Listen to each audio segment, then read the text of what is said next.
apply. It takes you less than 3 minutes to do it. You will receive a confirmation number. So you'll be able to check on your ballot, check the status, verify, it's a beautiful thing. And then when our office receives the completed ballot, we have scanners. Every ballot will have a barcode, will have a unique number. So that way you always will be able to check whether or not your vote has been received. The Postal Services place high priority on election mail. So I know there's been rumors that, people at the post office will throw away your ballots or they'll lose them or, all these other different negative things we heard about vote by mail. But that has been coming from Washington, D.C. And a lot of people want to suppress our vote. They don't want us to vote. And we're seeing a lot of negative messages that's been coming on social media. We know where it's been coming from. And it's been like that. So again, we have to spread the word to our family and friends, let them know that their voice is very important. And when they vote, they will get more resources for their community. Ballot behavior dictates policy decisions. Ballot behavior dictates policy decisions. And that's the reason why we want to vote. We want to get more resources for our community. We want to get resources for our schools, our playgrounds, everything. No, we want, supplies for COVID-19. We want all these different resources for our community. So that's the reason why we vote. Again, the deadline is Tuesday, May the 26th for you to apply for your vote by mail application. Then the Philadelphia County office will then mail you out a ballot. You are to complete that ballot. If it's enough time, you can put it in the mail. If not, you can complete your ballot and then bring the ballot in person. We will have drop-off locations for the vote by mail applications, and you can check on that again at philadelphiavotes.com to get the latest updates, let you know what's going on with our elections. And again, I'm just advising everyone, you should stay at home. The average election board worker is 60. The average voter is 60. So that's a vulnerable population. So we don't want to expose them to COVID-19. Again, we have a stay-at-home order until June the 4th. So again, unless it's absolutely necessary for you to come vote in person, you vote in person. But if not, vote by mail. Simple, safe, secure. And again, if you guys have any questions or anything, my email address is Omar, OMAR .Sabir at phila.gov. Omar, OMAR .Sabir, SABIR at phila.gov. And please, you can ask, any questions.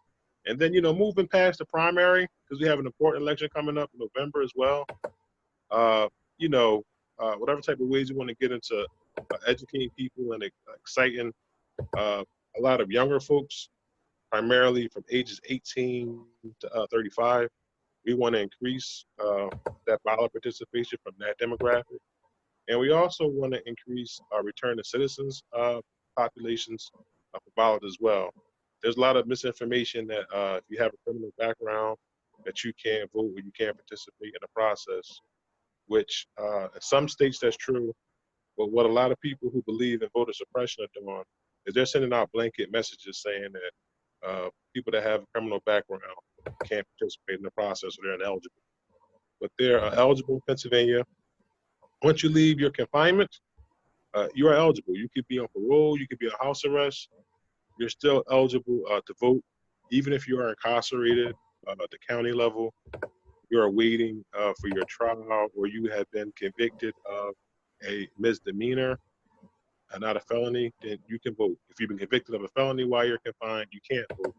But the day that you're released from your incarceration, you can participate in a process. So it's very important that we spread the word, that we let our family and friends know that you're eligible, your voice counts, and we need you to be a part of the process. And so again, we work with other groups to do textathons, emails, constant calling. Our research dictates that if you can ask a potential voter at least 7 times in between elections, we have an election every 6 months, the likelihood of them participating in the process significantly increases. So again, I know you may have questions. I know you may have heard rumors, but you got the city commissioner here.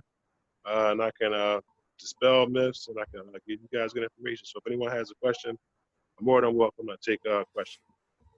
Great, great. And we do have some questions that we will start off, but we'll definitely have some time throughout the presentation for anyone who's joining the call to ask questions. If you do have questions, feel free to type them in the chat.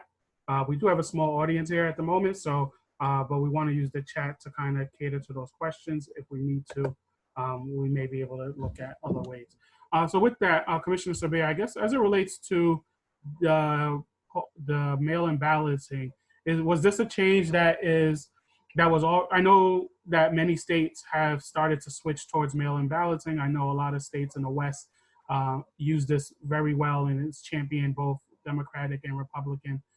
As it relates to Pennsylvania, was this a change that was going to happen regardless, or did COVID really heighten the need for us to really shift into mail-in voting? On the Act 77, was changed, it was signed into law on Halloween of last year by Governor Tom Wolf. So the legislator already moved on it.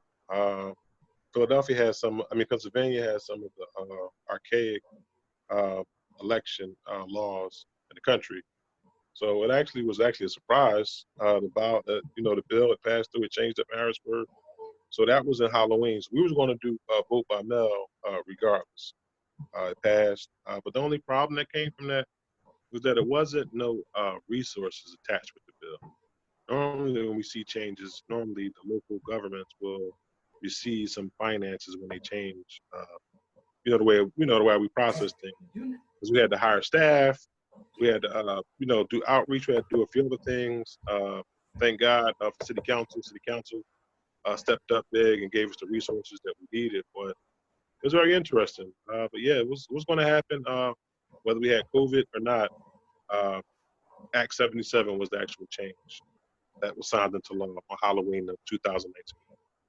Now, one thing that I know folks are concerned about as we get close to the deadline is that feeling of the process being overwhelmed with all these individuals now filling in their ballot and being concerned that if they submit their ballot, let's say it's May 26th at 3 p.m., which is technically within the deadline, will there be enough turnaround to ensure that they will be able to actually vote by mail?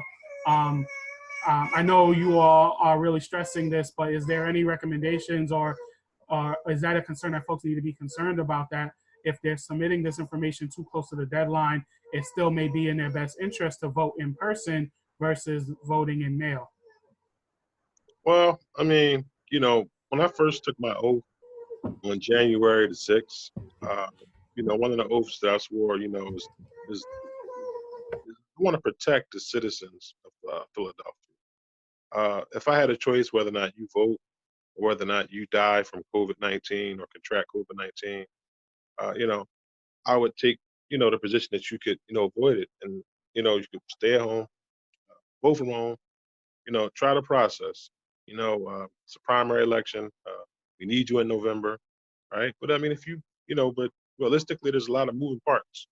So we have the post office involved, right? So if you have a completed application on May the 26th, might take us 2 or 3 days for you to receive it. You may receive your ballot on June the 1st. You may receive your ballot on June the 2nd. So at that point, you're not going to mail it in because we're not going to receive it. So you have to complete it and then bring it in person.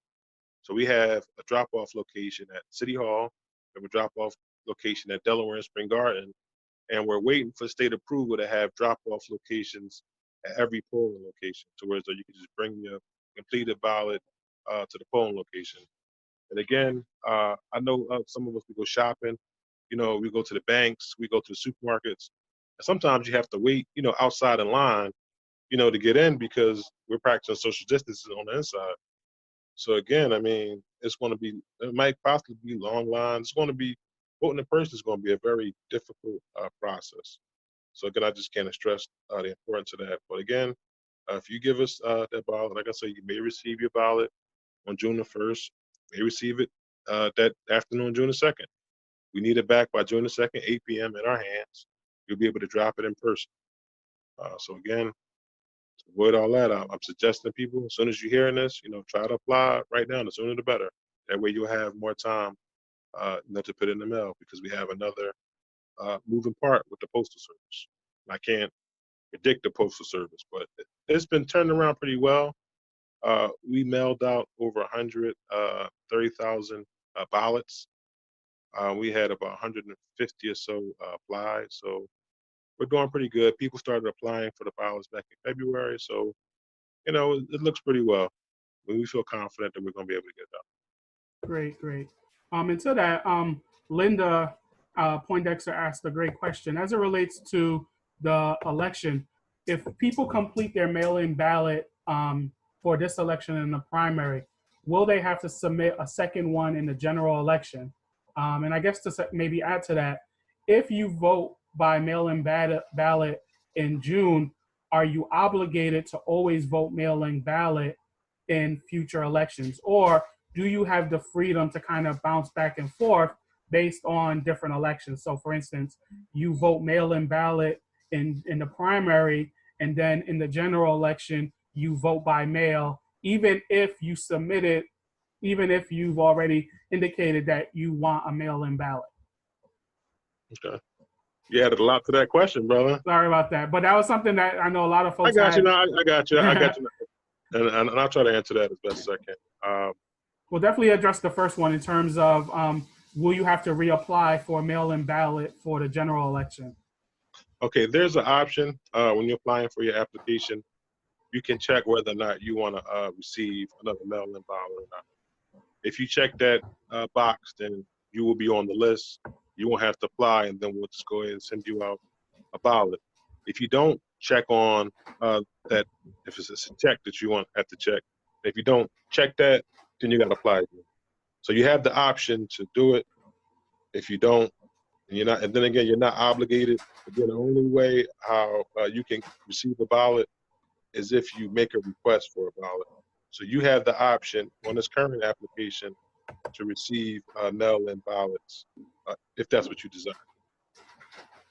Okay.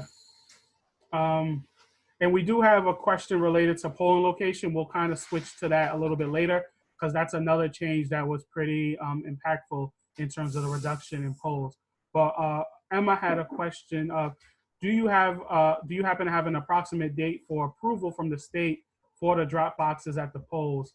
And then the second part is, do you know how the public will be informed of that option, particularly those who don't have internet access? Well, so every registered voter will receive a voter ID card. We're planning on taking out radio commercials. We'll do a press release, but everything typically goes to Philadelphia right now because it's the way how everything is set up. We're coming down to the last minute, but again, we need those approvals from the state. And with COVID-19, things change so much. We're working with the health department, the mayor, the governor. There's so many different moving parts. We really wish that we could, do everything sooner.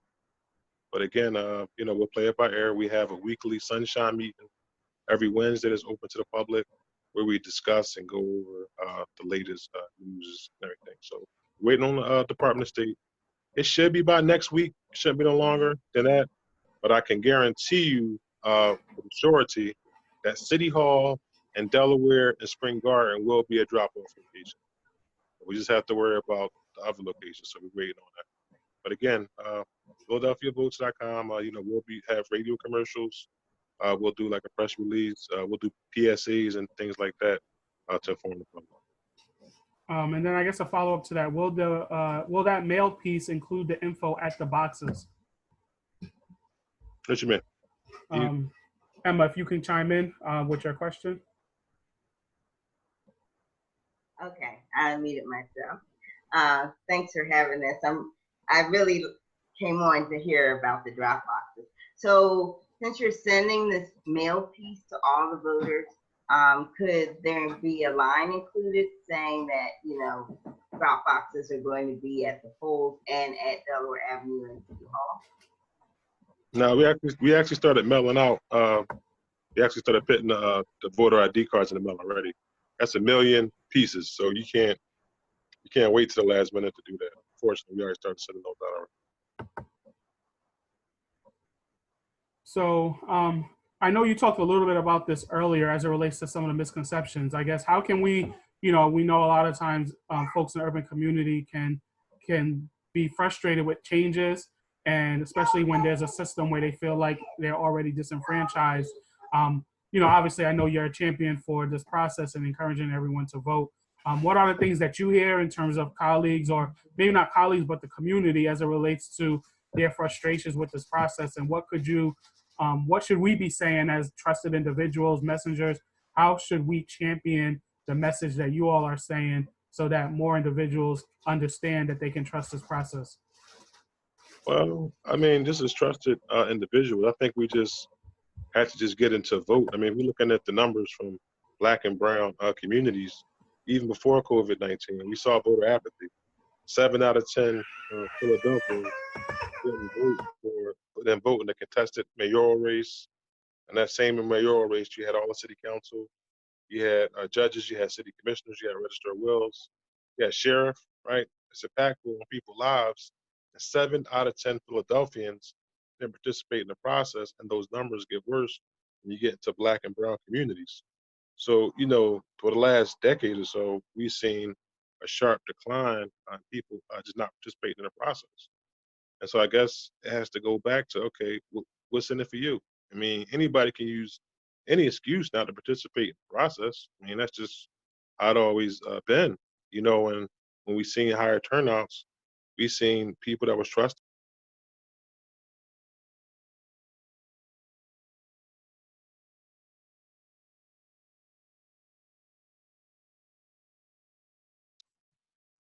Sorry. Uh, so what we've seen is that, we ask people to participate in the process, and, just talk about the importance of voting. The process, you know, that's later. That's just an excuse, I would say, people not to participate. I think you just got to hone in how important it is to vote, and that you're important, and that policy decisions get based off whether or not you participate in the process. And what's in it for you. You got to answer that question. Hey, man, more resources. In 2016, President Trump asked the question. He said, "What's in it? Why should you basically vote? What do you have to lose?" And I don't think that we answered that question appropriately. We saw over 250,000 people that participated in the process in 2016. And a lot of the millennials, just to talking to them, they just saying, okay, what's the point just of voting as a whole? Whether it's by mail, whether it's by anything. What the hell is the point for me voting and being involved in the process? And so a lot of the misconceptions, a lot of negative connotations is messaging from Washington, D.C. We saw President Trump threaten states that was encouraging vote by mail. He was threatening to take their funding away, their federal funding away, just because they were trying to push or trying to allow people to vote by mail. So negative messaging is coming from Washington, D.C. And our people are regurgitating that. So I guess a trusted messenger can just say, hey, man, you got to vote. And I would suggest that you would go through the process yourself and do it. And then that's when you can tell people, whether or not to vote. You got to have enthusiasm about it, because other than that, I mean, what's the other options, right? All the nursing homes were closed. All of the senior facilities were closed. All the fire departments were closed. And you still practicing social distancing. We're in the middle of a pandemic. I mean, voting from home, I mean, that's a easy option. Then when it was passed, we saw that vote by mail is actually going to increase participation, because you have a lot of seniors that's sick and shut in, whereas though they weren't participating they stopped participating in the process because they couldn't get out the house. So, we saw in states like Washington, Oregon, where, it increased voter turnout. So again, it is change when you're doing something different. But again, we have to build the enthusiasm, something emotional. Really can't quantify it. You got to smile about the process. You got to talk about the process. You got to say, hey, man, my friend is City Commissioner Omar Sabir. I can have him answer any questions. And then people will feel good about the process. So we want to shift here slightly. As we mentioned, a second part of this process was the change in some of the polling locations. Are you able to just provide some insight as to why is this change occurring? Was this something that was already in the books and folks maybe have missed out, or was there something that kind of caused this change in terms of the reduction of polling locations? I saw one report that talked about almost 70% of polling locations were reduced. I don't know if that number is accurate, but that is a pretty significant number. Are you able to just provide just an overview of what was that reasoning? Oh, COVID-19. Okay. That's the reason. So it's as simple as COVID. Voter, your average voter is 60 years old. Your average poll worker is 60 years old. Okay, we had a significant amount of polling locations in nursing homes and senior facilities and fire department. So we cannot put a polling location in a nursing home. And then you have to have landlords that want you to house the polling locations. And so some of the polling locations were very tight. They had the same entrance, the same exit. So you can't put a polling location when you have a pandemic. I don't think people really truly understand how deadly this pandemic is that we're really in, because it's highly contagious. And a lot of people can't see the whole process when someone gets sick or when somebody dies from COVID-19.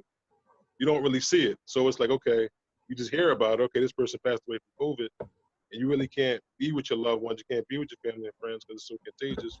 You can't see them. The body typically gets cremated. So you really can't see that whole entire process. It goes very quick. But this is a deadly, contagious virus that is disproportionately killing African Americans in a very bad way.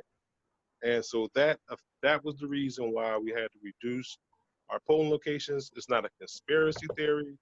It's not we want to suppress anyone's vote. That's the reason why we have election board workers.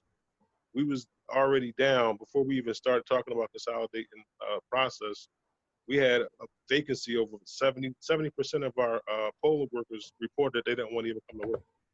So you need poll workers to make an election. That's the main reason why. That's because of COVID-19. So then there's a potential that these closures isn't necessarily a permanent thing, but it was more of an emergency thing as it relates to COVID.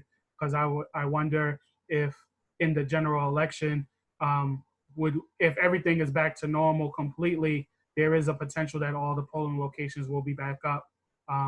Versus, is this like a test run where there's a real desire, especially when we have now an increased desire to have mail-in balloting? Is there a desire to potentially close more polling locations permanently as a response of participation and old age? To some of the points you mentioned, a lot of the poll workers are older. We may not have the same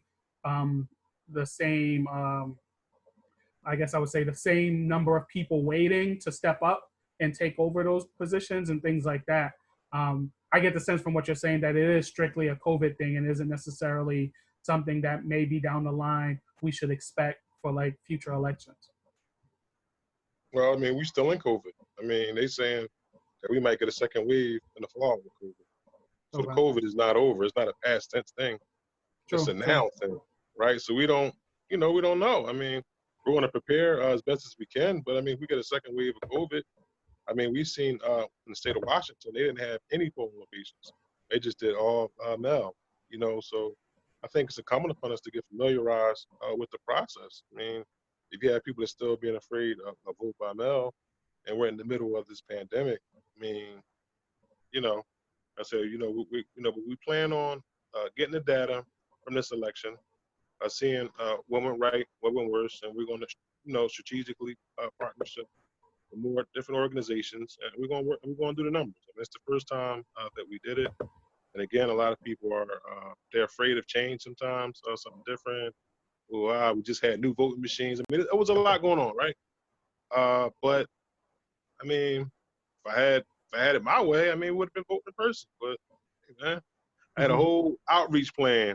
We was going to be going to the schools. It was all the stuff set up. But COVID-19 changed all that.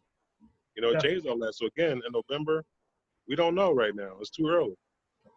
Okay, that's good. And from your experience, and with the closures, do you find that they were done pretty equitably, meaning that they weren't, they were pretty standard and randomized versus like areas that may have been historically African American were closed much often than other locations?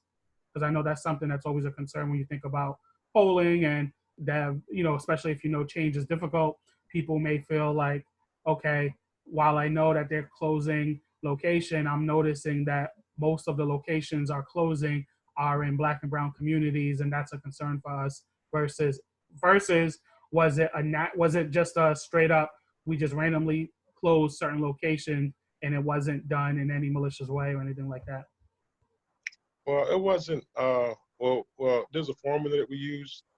It was based off of the vote by mail application that people apply. Like we look at certain area. If you apply for a whole bunch of vote by mail applications, right, then you probably wouldn't need a polling location in the area. So Okay. there's more voting locations in African American areas than there is in other areas. So we added that. We factored all that in. We factored in distance, travel. We know SEPTA. We factored all that in. Again, like I say, we came up with the best way we can for right now. And like I say, we'll evaluate it. We'll look at it. We'll see. But as we know, the white areas of the city, they were applying for the vote by mail way higher than African American. So again, like I said, we took that information. We actually put more polling locations in African American communities, white communities, just because of the sheer numbers. Like, it was a big divide. We know there's a digital divide. We know there are other different factors that play along in it, but we try to do, like I say, do the best we can. And there was a formula that we used. We took away the zone and took the ward and division structure, and now we broke them up into these zones, where there's a certain amount of population you can't have versus under. And again, all of that information is on votes, PhiladelphiaVotes.com. Tell you the exact formula, how you can look at it. But again, like I said, we need input from the community. It's the first time we did it. We'll see how it goes. And then, like I said, we'll take the feedback from the community, and then we'll put that into our next plan for the next election. And you said that website is PhiladelphiaVotes.com? That's correct. Okay. That's correct. I mean, right, you go there, you can apply for your vote by mail application. You can find your polling location. You can just find out different information, what's going on with City Commissioner's office. Every Wednesday at 11 a.m., we have a sunshine meeting, just like City Council, where the commission meets in a public fashion, and we discuss the latest changes that's going on with City Commissioner's office. Okay, and we put some of that information in the chat, so you'll have that at your disposal. You said the sunshine meetings Wednesdays at 11 a.m. Yep, it's on Zoom, and all that information is on our website at PhiladelphiaVotes.com. Great. I want to thank Alexis Wright Whitley from the council member Gautier's office. She had a question related to the transportation. Do you know if there's going to be plans as it relates to transporting people to polling places, particularly seniors and those with disabilities? If that's something that isn't necessarily within your office's domain, do you have any, I guess as a follow-up, do you have any recommendations for community leaders that are thinking about issues around transportation for those with disabilities and seniors?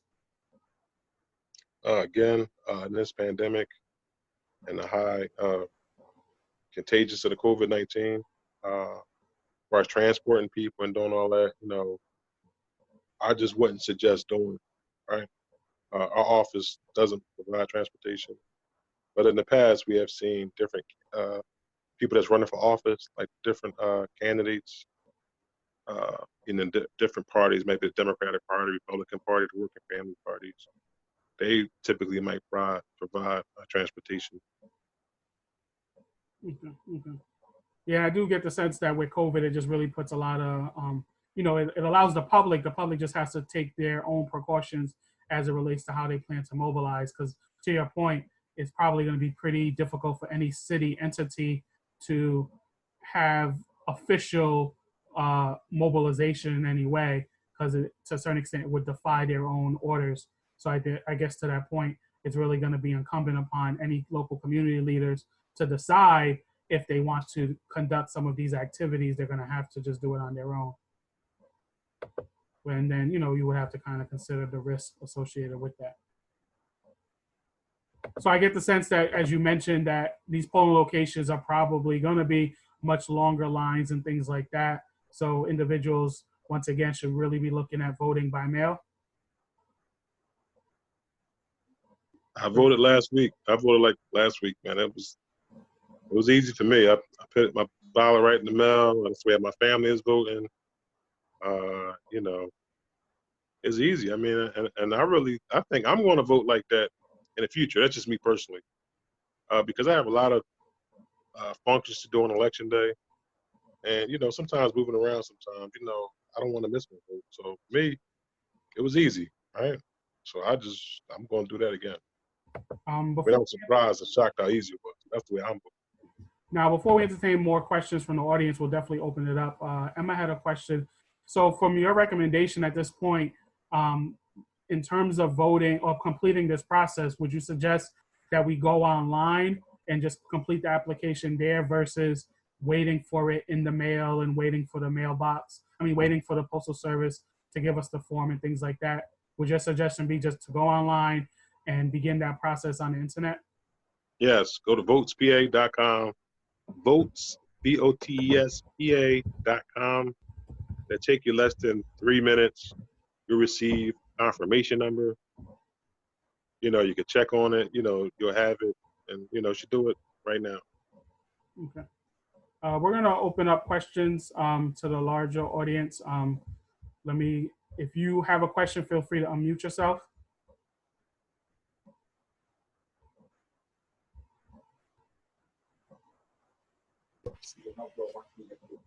Hello, this is Linda. Hi, Linda. Can you hear me? Yep, we can hear you. So I have a question. For those polling places that are going to be closed, and those voters that have not done the mail-in ballot, will they be able to go to some other neighborhood to vote if their polling location is closed? Well, again, every division will be accounted for. They're just consolidated. It's not like, okay, you're not going to be able to walk somewhere and place your vote. So every registered voter will receive a voter ID card in the mail, and it's going to tell them where to vote at. Or you can go to PhiladelphiaVotes.com right now if you want, and you can look up where your polling location is. And on that day, you can go to your polling location to vote. Okay, I'm an avid Facebook user, so I'm real passionate about this vote. Like, I lose sleep about this whole, what's going on. So I post a lot of information to my family and friends, and they're like, do you sleep? So I'm just gonna find the info for Philadelphia Votes and post it again, because I'm worried about our people. Like, majorly, people are like, get a life. This is my life, because I worry. This is something new. This pandemic is new to all of us. And I'm scared. I lose sleep at night. And I'm like, my God, we can't have another 4 years of the horned one, the orange one, making our lives difficult. I worry about that. And I noticed too, a lot of our young people, they shrug their shoulders, are like clueless, and that scares me too. I try to talk to as many people as I can. And again, I post a lot of stuff on my own Facebook page, and people are like, boy, I care. Yeah. And I'm worried, especially for our young people, so. Yeah, no, I think the concern that we see is that institutions are just being challenged in general. There's a lot of disruption that we see that's occurring with all institutions. And I think whether it's the elections in government, whether it's our historic organizations, whether it's anything, like, I think that's one of the biggest thing we're seeing is a heightened sense of disruption. And I think it just really forces us to really think differently about how do we incentivize or share the message as to why voting matters. I think we are looking too much for instant change, and we sometimes don't realize that it's a really long game as it relates to progress. I don't know, I imagine that with a lot of other things in life, there's a lot more of an instant result, but this process of change and this process of just seeking progress for our community, it's not an instant process. There's, I almost think about it like a basketball game. Like, you're always going to have opponents every game. So individuals, you may make progress one day, and then an election happens and progress is slowed down or reversed, and then we start up again. So I think that does create some frustrations there. I know for us as a nonpartisan organization, our focus is just to empower our community to vote and recognize that nothing stops our community from having 100% voting participation. There's no rule. Like, we know that no one votes 100%. No race, no ethnicity votes 100%. but there's no rule that says that it can't be done, right? And I think what we have to really think about is how do we encourage our community to recognize that we should be seeking 100% participation, because many of our elected officials react to those numbers. They react to the census, they react to voting. Those are the entities that they pay attention to because they're part of the system.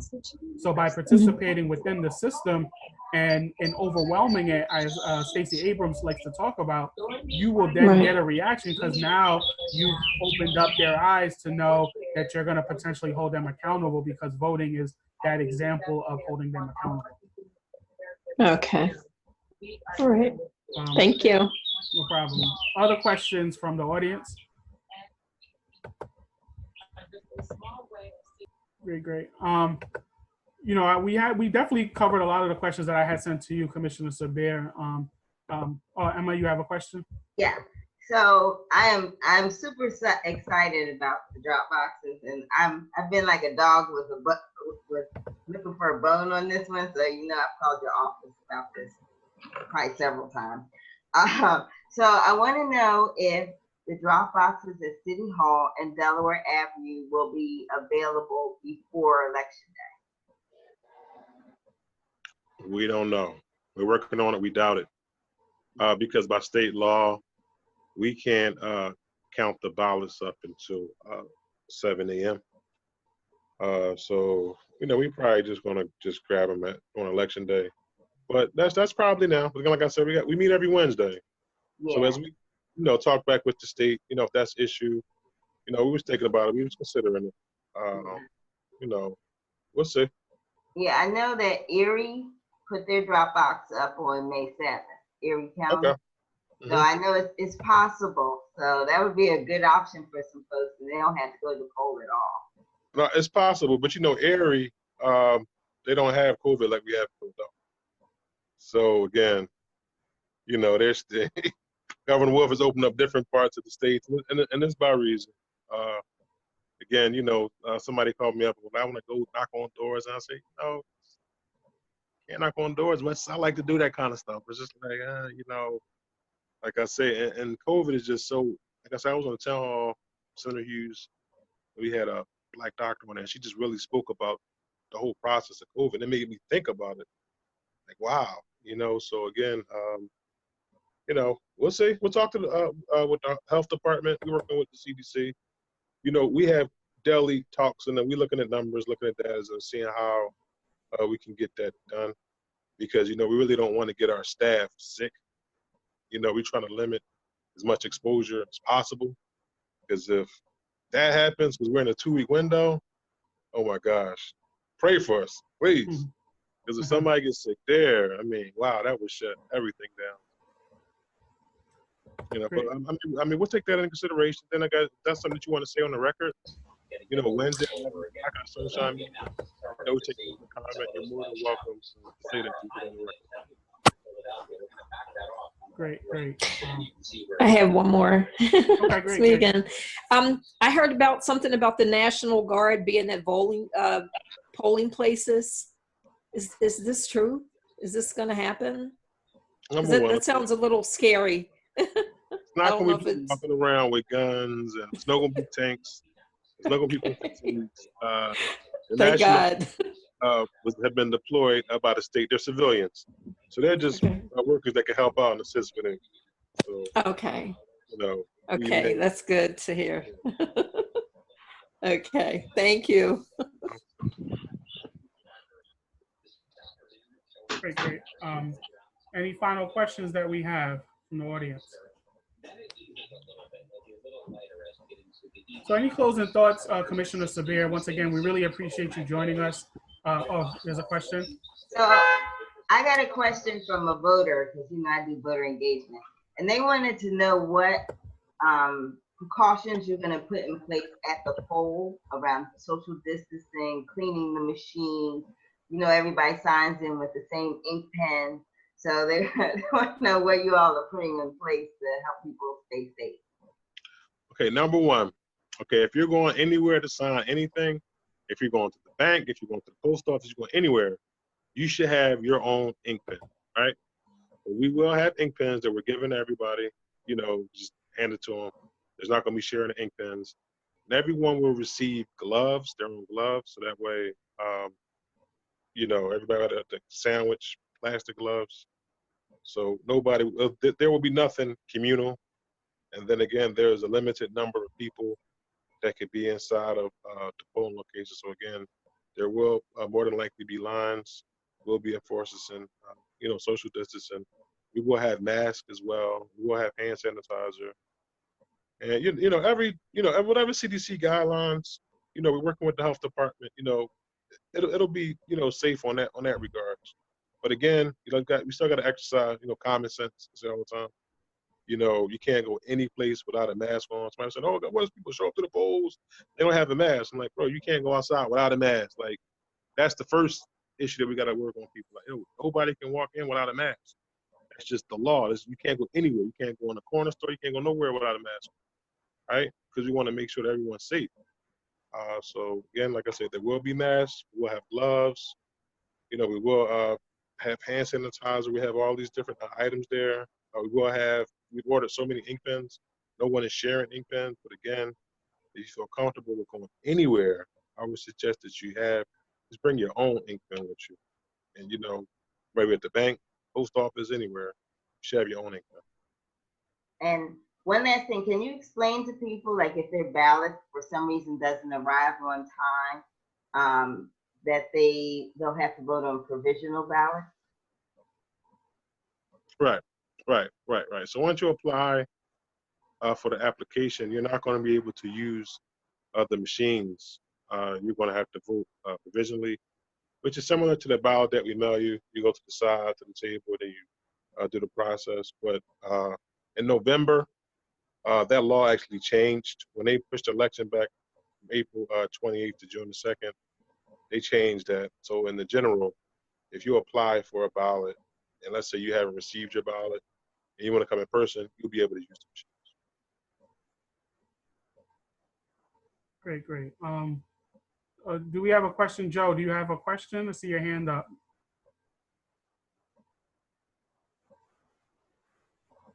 Hi, good afternoon. Commissioner, we just confirmed that the drop boxes will be at City Hall and DSG before Election Day. They are en route. We don't know exactly what day they're arriving, but they're on the way, and we expect them to be up at least a few days prior to E-Day at both City Hall and Delaware and Spring Garden. This is a brand new development that just occurred while the commissioner was on the call, so I just wanted to mention it. Great. Here we go, Emma. Send them positive vibes out there, girl. Go ahead, girl. I see you. Appreciate that.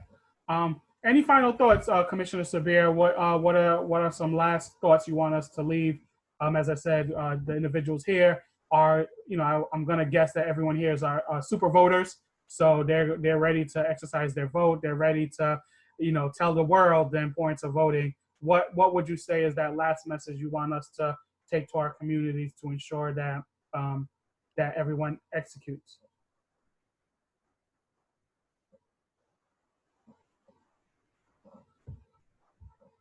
Well, I think we have to, he said, you know, what do you have to lose, right? And he was speaking to the African-American community. I think we have to answer that question to our electorate, right? And it's not about President Trump. You know, when he was asking that question, he was, okay, you know, why even vote? What's the point, right? So we have to really address that question to people. Why are you going to vote? Now, the lens of me, I'm a 40-year-old man. It's a different lens than someone that's 18, 21, 22. So we have to figure out what's their issues. What would make them come to the poll? A lot of times we preach to them and then they kind of get standoffish, right? So we have to hear what they're saying and we have to incorporate that into our message, and we have to give that to our policymakers. Say, hey, here's where, you know, the 18 and 35s, you know, here's where they are. You know, here's the issues. You know, the one thing I can say about the vote by mail is that it addressed a lot of the seniors who were getting higher up in age. It was harder for them to get to the polls where they can vote from the comfort of their own home. You know, it addressed that. You know what I mean? Because if you look at like Washington, if you look at Denver Colorado, they average 67% voter turnout, like every election. So all stats and all research shows that vote by mail will increase voter participation, right? It's just the way how you roll it out, it's how you get it. But we have to begin to, like I say, answer that question of what do we have to lose, and telling people, hey, listen, man, every time you don't vote, that's a vote for somebody. And then a lot of times, then it's candidate driven, right? We get into the charisma whether or not we like a candidate as a reason why we vote. You know, it has to be, okay, I'm voting because I want this for my community, no matter who I vote for. And there's always ballot questions on the ballot as well. So even if you don't like any of the candidates, you can still press yes or no on that ballot question. But you want to show, okay, that people here in this community has a behavior of voting. And then that's when we're going to get more resources for communities. Doesn't matter who wins. As long as we vote at a high rate, we're going to win no matter what. And that's the message that hopefully that we can start conveying. And then, you know, maybe like quarterly, you know, or monthly, we have, you know, conversations about government, you know, civic engagement, citizenship. You know, we have to constantly talk about, I think the message needs to be shorter, but it has to be more consistent.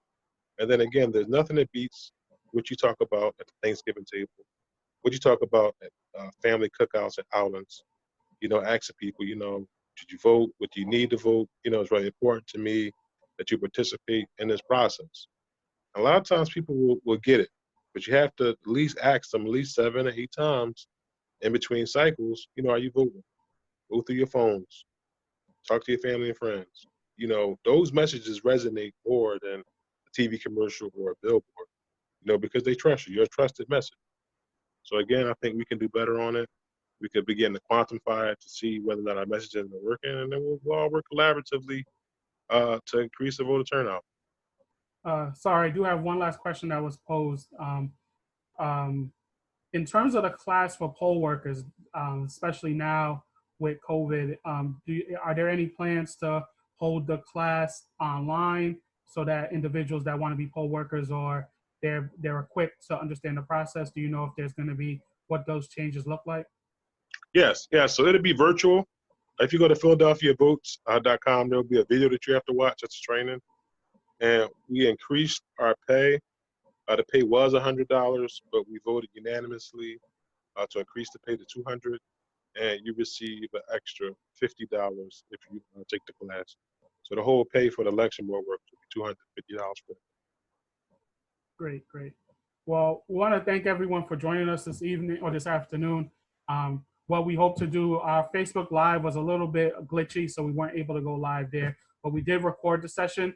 About 95% of the content was recorded. So we will hope to share it on the Urban League of Philadelphia's Facebook page. So for those super voters that we have, feel free to take this conversation once it's posted to share it on your page so others can hear what was discussed from Commissioner Sabir. Once again, we appreciate you all joining us this afternoon. We appreciate Commissioner Sabir for giving us some great insight. As we said, we know that the elections is a little uneasy right now, especially with COVID, but then never mind with the mail-in balloting, with the polling locations, there's a lot of moving parts. So we really wanted to just take a step back and help our community kind of conceptualize what polling will look like so that they're prepared for not only June 2nd, November 3rd, and then all future elections. So we're excited for this process. Once again, our goal is to get 100% participation in terms of voting in the state of Pennsylvania. We hope that we will slowly begin to get those numbers. We'll look to see if mail-in balloting actually helps that.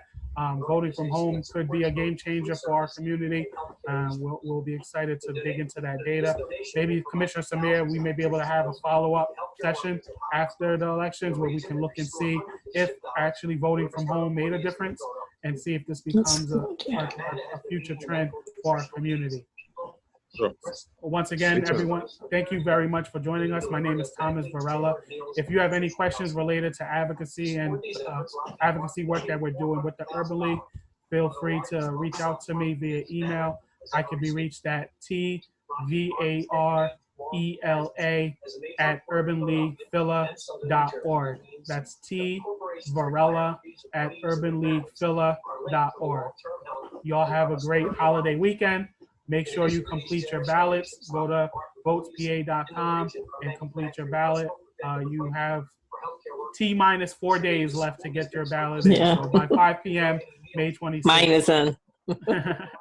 Mine is in. I got an email communication saying your vote will be counted. I couldn't have been more happy about that. Good to hear. So Good I'm to good. hear. Yeah. Great to hear. Great to hear. So Yes. while you're enjoying your barbecue, go online and get your ballot and get your application in. So you all have a great weekend. Once again, Thank you. We appreciate the conversation. Thank you. Thanks. Take care. Bye-bye.